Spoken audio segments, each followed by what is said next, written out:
os avanços das tecnologias e conhecimentos, bem como a formação e valorização dos profissionais da área. O que nós precisamos muito nos governos municipais é valorização dos profissionais em todas as áreas. Isso é algo que é muito importante, para que as pessoas possam trabalhar e serem respeitadas e trabalhar de forma sustentável. E nós já sabemos também que sustentabilidade, esse negócio é assim, sustentabilidade...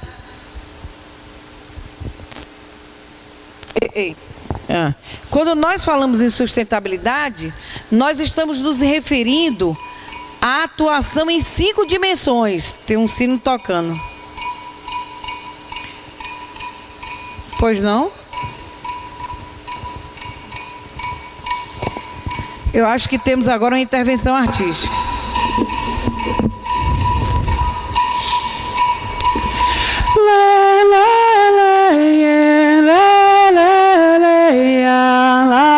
La la ya la la ya la la la ya la la ya la la la ya la la la ya la ya la la ya la la ya la la ya. Perto da linha do trem, lá em cima da ladeira, numa casa de madeira, à direita de quem vem, mora uma rezadeira que mamãe conhece bem. Do chifre da África trouxe as suas medicinas, que aprendeu desde menina, a babosa e a páprica. O navio balançou, ela não queria viajar, naufragou em alto mar, só a negra escapou. Fez a última escala antes de pisar em nosso chão. Das Ilhas Canárias chegou com uma vasta guarnição, espinheira santa, dente de leão. O chapéu de couro e o coco ela conheceu aqui, catuaba, jurubeba, murmuru e buriti. Quando eu fiquei doente, me tratou com urucum, zum, zum, zum, zum, zum. Fez mamãe ficar contente, ofereço esse repente como retribuição.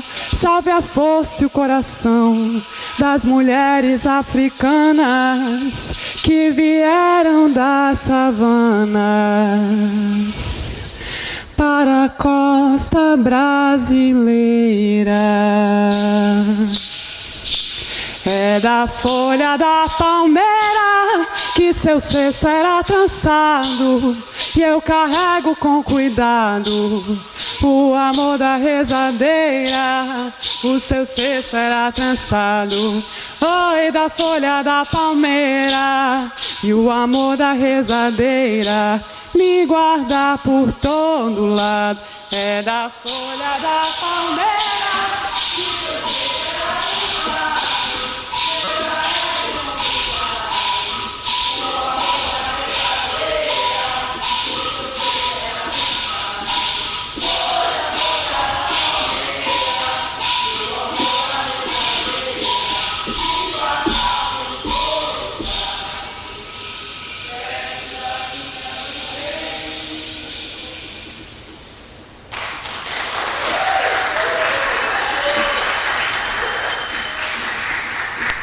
Nossa, mãe, que coisa mais linda, né? Eu acho que o grupo trouxe um chamado.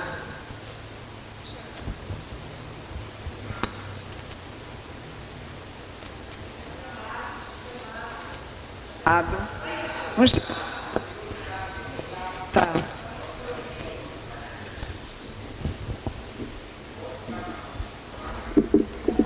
Pronto, estou aprendendo aqui. Nós recebemos agora, né, o grupo um chamado para um resgate. Desde a época do Renascimento, nós tínhamos a figura dos curadores, né, das rezadeiras, das benzedeiras, né? E nós perdemos isso com o desenvolvimento, né? Com a falta de envolvimento, que eu sempre falo que desenvolvimento já é uma palavra que a gente precisa questionar, porque o desenvolvimento veio na era, né, industrial, onde o homem estava perdendo contato entre deixam de se envolver com as questões humanas, né? Então, em 2006, com a portaria 971, no programa de atenção básica, o governo criou essa portaria no sentido de implantar as práticas integrativas e complementares, que são os PICs, né? E eu acho muito importante a gente refletir um pouco sobre isso, porque as práticas integrativas são práticas alternativas e que podem contribuir muito com a manutenção da saúde, e é algo que o governo precisa prestar atenção e a gente exigir que isso seja feito, porque de pouco investimento, né? Então, nós entramos numa linha medicamentosa muito árdua, e a gente não quer dizer aqui que a linha medicamentosa não seja uma linha eficiente, e né? Às vezes é preciso, mas a gente entrou num movimento de muita massificação do medicamento, né? Por conta da indústria farmacêutica que está por trás, fomentando e alimentando esse sistema.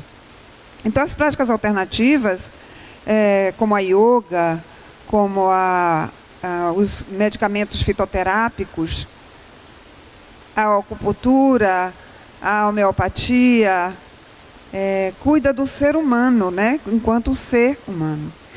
E nós temos uma experiência, eu tenho uma experiência com as práticas integrativas do Hospital das Clínicas, onde a gente vivenciou coisas belíssimas, né? Que é importante contar, porque é uma coisa que é verdade. As pessoas dizem assim, as pessoas falam que isso cura. Nós tivemos o caso de uma índia, uma menina de seus 16 anos, 17 anos, que já estava caminhando por terceiro filho. E quando ela engravidou do quarto filho, ela tentou o suicídio. E ela estava praticamente morta na UTI. E a coordenadora da Práticas Integrativas, ela sempre ia sendo chamada, ela sempre ia ser chamada. O pessoal chamava ela para olhar a Índia. E porque as pessoas não tinham mais o que fazer com a Índia, estava numa fase terminal. Então, ela resgatou a vida da Índia com a cultura indígena. Então, toda vez que ela ia visitar a Índia, ela levava um pau de chuva, ela levava um calho, ela levava... me ajudem aí. Uma maraca. Então, ela levava a cultura e ela conversava com a Índia, né? Lembrando a ela que ela tinha uma cultura que ela precisava ser resgatada. E essa Índia ela foi tratada com frequência de brilho, que é uma prática integrativa que une a imposição de mãos com a prática de cristais e cantos, né? E ela foi recuperando. E os médicos, assustados com aquilo, começaram a medir, né, a taxa sanguínea dela, de algum componente lá, que eu não me lembro mais, e percebeu que toda vez que ela recebia essa prática, ela melhorava. Os índices, né, as taxas sanguíneas lá, que eles entendem que eu não sou médica, melhorava. E ela se curou. Então, é preciso que hoje a gente compreenda que a gente tem práticas alternativas viáveis e são baratas. E, como o Socorro falou, uma das questões que Xi também trouxe, que é a questão do conhecimento, né? Porque a falta de conhecimento, de clareza sobre o que acontece, faz com que os nossos hospitais, as nossas emergências, fiquem entupidas de pessoas. Então, uma febre que a criança tem, a mãe já corre para uma emergência. E, antigamente, uma febre era tratada em casa, com argila, com chá, né? Com cuidado caseiro, com o amor. Então, essas coisas nós fomos perdendo ao longo da vida e entramos numa linha medicamentosa que é muito mais fácil você tomar um comprimido e resolver. Só que quando você toma um comprimido, você ataca o seu fígado, às vezes ataca o seu coração, ataca o seu estômago, e aí você cria um ciclo vicioso, e aí você começa a alimentar a indústria e todo o sistema. Então, é muito importante quando a gente falar de que qualidade de vida a gente quer na nossa cidade, a gente propor a implantação das práticas integrativas, porque é lei no SUS. e que é um investimento muito mais barato, né? Hoje você compra um saco de argila de 1 quilo que custa R$ 5,50, e você se cura de uma série de coisas, né?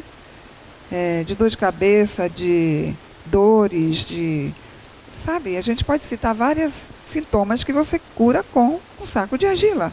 Só que ninguém tem interesse, né? Porque por trás tem a indústria farmacêutica, que é alimentada por todo esse sistema.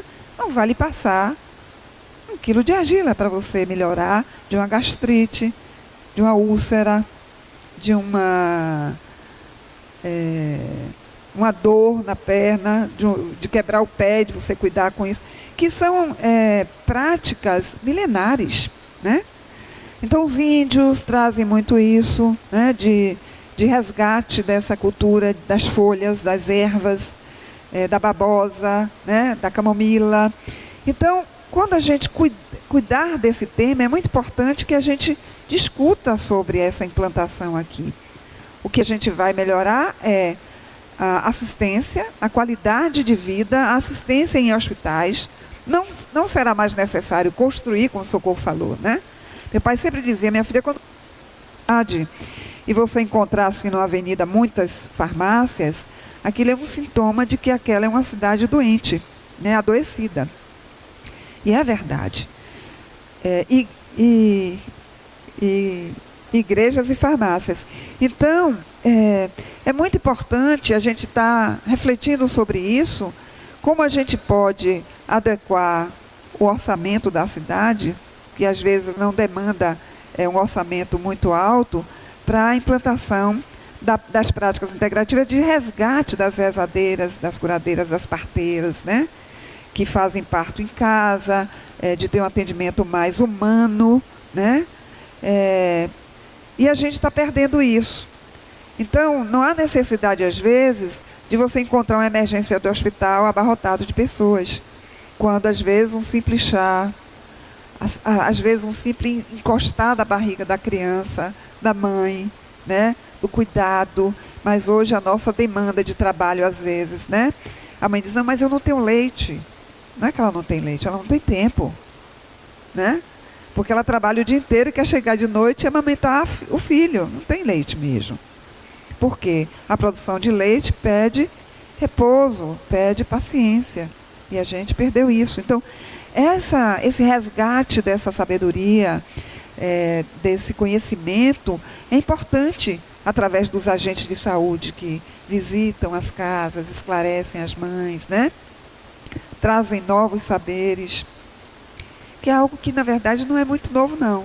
Né? O reiki, a yoga, não tem nada novo disso, isso é muito antigo. Mas a gente precisa resgatar, olhar para a vida com mais, um olhar mais humano, mais amoroso.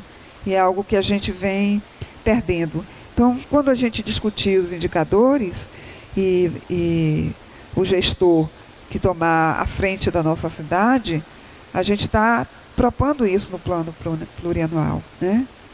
Estabelecer metas de criação de postos de atendimentos, de práticas integrativas e complementares. E valorizar também esses profissionais, né? E incluir, porque o que acontece muitas vezes é que os médicos, às vezes, sentem-se ameaçados por as pessoas que não são médicas, né? Mas que são sábias, que conhecem muito do poder das plantas, né? A fitoterapia. Então, há uma imagem de que essa prática alternativa vem concorrer com a prática medicamentosa, quando, como o nome já diz, ela não vem concorrer, ela vem complementar, né? Vem integrar. Então, a gente resgatar essa demanda, né, que existe de medicamentos, e às vezes a pessoa diz assim, não, que é outra questão, que é a questão da alimentação, né? A gente precisa olhar a população, como ela se alimentar melhor, porque, como o Socorro falou, o eixo da saúde e da educação são dois eixos que ajudam muito para o índice de desenvolvimento humano do município, da cidade. Então, quando a gente fala em saúde, a gente fala, precisa ter uma visão sistêmica, porque ela inclui, como o Socorro falou, várias coisas. Resíduos sólidos, a forma que a população está se alimentando. E às vezes o sujeito diz assim, não, mas para eu comer uma alimentação orgânica é muito caro. Mas aí ele compra uma caixa de remédio que às vezes um comprimido custa R$ 20. É porque a gente não para fazer a conta, né? A gente vai na farmácia, a gente compra um remédio, ele custa R$ 80.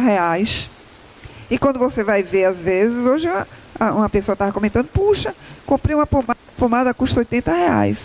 Você vai ver lá, não tem 20 gramas. Então, quanto é que você está pagando por isso? Então, será que não é melhor, né, eu pagar por uma alimentação mais saudável e melhor do que eu estar investindo em medicamento, porque simplesmente eu tomo e aparentemente melhora às vezes, né? Porque esse cuidado a gente precisa ter. Eu acho que também a vida está chamando a gente para a gente se autocurar, né? E a gente tem esse poder da gente se curar, né? Porque o ser humano, na verdade, a nossa alma, ela se manifesta através do nosso corpo, né? E, na verdade, quem adoece, a gente pensar quem é de fato que adoece. Se é o nosso corpo, se é a nossa alma, né? A psicossomática sempre chama a gente para essa reflexão, né? A psicossomática é uma linha da psicologia que entende que as doenças têm a ver com as questões psicológicas, né? Então, quando a gente tem existe um livro muito interessante que fala A Doença Enquanto Caminho, que os autores, que são um psiquiatra e um médico, ele diz assim, que antigamente os médicos levavam 1 hora, né, escutando a gente, que era esse processo de escuta, que era o entendimento do que o tinha, e no final da consulta ele perguntava o que lhe falta? E a resposta para o que se falta era justamente o que precisava para aquela pessoa se curar. Então, essa linha também de reflexão, né, que a gente também trazendo à população esse conhecimento de que as nossas doenças, elas são curáveis também a partir do momento que a gente percebe o que é que a nossa alma está pedindo que a gente não está escutando. E aí o nosso corpo, ele expressa que a gente... Isso. Às vezes não, na maioria das vezes a gente se cura, porque quem está pedindo uma cura é a nossa alma. Então, quando a gente fala de saúde, é uma coisa muito profunda, no sentido de trazer o sujeito para refletir profundamente sobre a sua vida, né? E às vezes a gente entrega a nossa vida sem desqualificar os médicos, né? Mas a gente precisa ter uma medicina que integre o sujeito, o saber do sujeito, ouvir aquela pessoa que está na sua frente. Hoje o médico não para 10 minutos, né, para escutar o que você tem. Então é isso, a gente precisa ajudar nosso gestor a trazer a prática as políticas, né, que regem as práticas integrativas e complementares. E agora eu volto ao Socorro para a gente apresentar os indicadores e a gente conversar um pouquinho sobre esses indicadores que dizem respeito à saúde. Obrigada. Ok, obrigada. A mulher, ela participa de práticas integrativas. Pode perguntar, querida.